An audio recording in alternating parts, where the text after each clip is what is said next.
I'm Mike Benton for Thunder Vision. 2 years ago, forward Brett Hemingway was an ECHL All-Star. That season, he scored a career-high 21 goals, and last year got to the Alaska Aces to a berth in the Kelly Cup Finals. Today, he is a new member of the Stockton Thunder. He signed with the club as a free agent, and the man who got him on board is here to my left, and Thunder head coach Matt Thomas. Matt, this team right now, 20th in the ECHL, averaging 2.2 goals per game.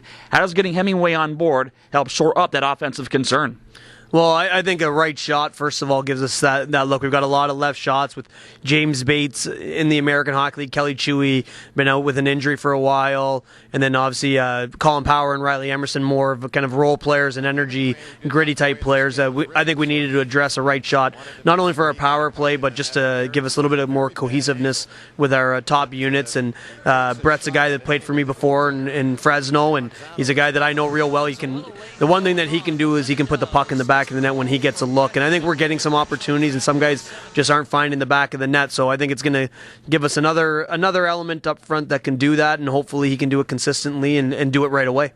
With you two coming full circle when you two began in Fresno 2 years ago, and after he leaves and you get a chance to observe him from the other side of the bench, to get a good chance to look at what he can do on the ice, which helps him as a maturation process as a player for 2 years out there? Well, I think the important thing is he's matured, I think, more than... He's noticed the maturation more than I've noticed it, and in talking with him the other day and trying to see if we can put this thing all together with getting him here, he understood why I traded him as a first-year pro and those things that made him a player that could be victim to that. And he's certainly a guy who needs to be playing top 6 minutes to be able to use his skill and what his abilities are. And in Alaska, he wasn't really getting that opportunity. Right now, we're looking for someone to be more of that guy. So it's that same thing that I think got him 21 goals as a rookie, is that when he was given the opportunity, he delivered. And at times when you're with a team that's struggling, sometimes those are the guys that will go if they're not doing the job. So it's I think for him it's an opportunity for a little bit of a new lease on life, and coming into a situation where obviously he's familiar with me and my system, and I'm familiar with him, and I think he's going to be a good fit for what we're looking for.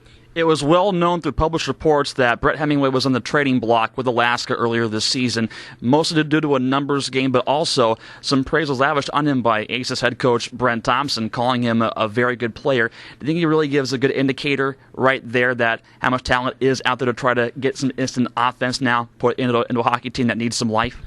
Yeah, I think so. Obviously, the one thing that he can do is score. I think some of his play away from the puck is what has kind of put him into some situations where he's maybe a little bit expendable. He's not that that ultra gritty forward who goes and digs the pucks out of the corner, but we have a lot of guys that do that. But he is a guy that can stand between the hash marks, and if he gets a puck, he can put it under the bar and he can beat a goalie from that area. And I think that's what we lack. And again, I think I got to stress the right shot.